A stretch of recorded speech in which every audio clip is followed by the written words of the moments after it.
Hello friends, so we will be talking about the female pelvic bone.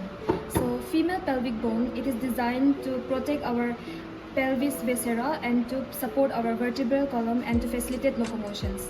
So today we will be discussing about the pelvic bones. So pelvic bones, it is formed of 4 bones. That is our 2 innominate bones, these 2 innominate bones, and 1 sacrum and 1 coccyx. So first we will discuss about the innominate bone. So again, this innominate bone, it consists of 3 bones. First is our ilium, this larger part is the ilium, and then this is our ischium, the lower part ischium, and then the pubis bone. This is our pubis bone, which is held together by the symphysis pubis. So these are the parts of the innominate bone. So this is our ilium. It is the largest of the 3 innominate bones. So this is ilium, and the upper part, the crest part, is known as the iliac crest. When our hands are placed on the hips, it rests on our iliac crest. And then a little bit front to it, there is a bony prominence. It is known as the anterior superior iliac spine. And then a short distance below it, this part, this is known as the anterior inferior iliac spine. So again, posterior to this part, this one, it is known as as it is in the back side, it is known as the posterior superior iliac spine, and below this is our posterior inferior iliac spine.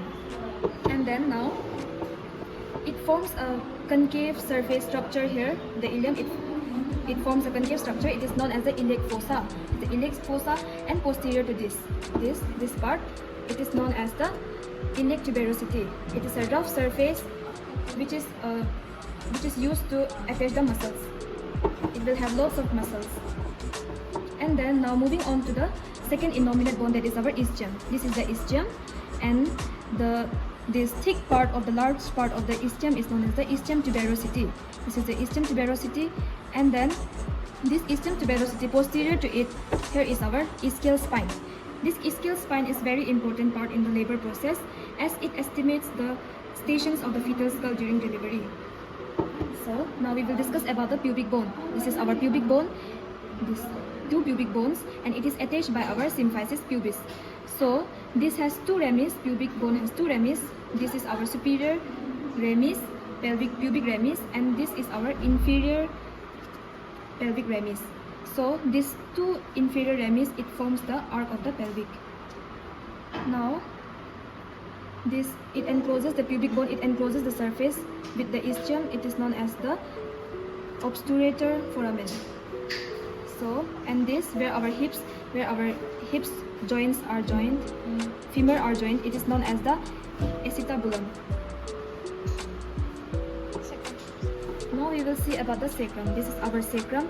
It is a wedge-shaped bone, means like it is a V-shaped bone, and the upper part, the upward part, is known as the sacral promontory. And then it has 2 wings. The 2 wings in a concave shape, forming a hollow of the sacrum. It is known as the sacral ala. This is the sacral ala. And then here we can see the hollow cavities like structures, 4 in each of the sacrum. It is known as the anterior sacral foramens.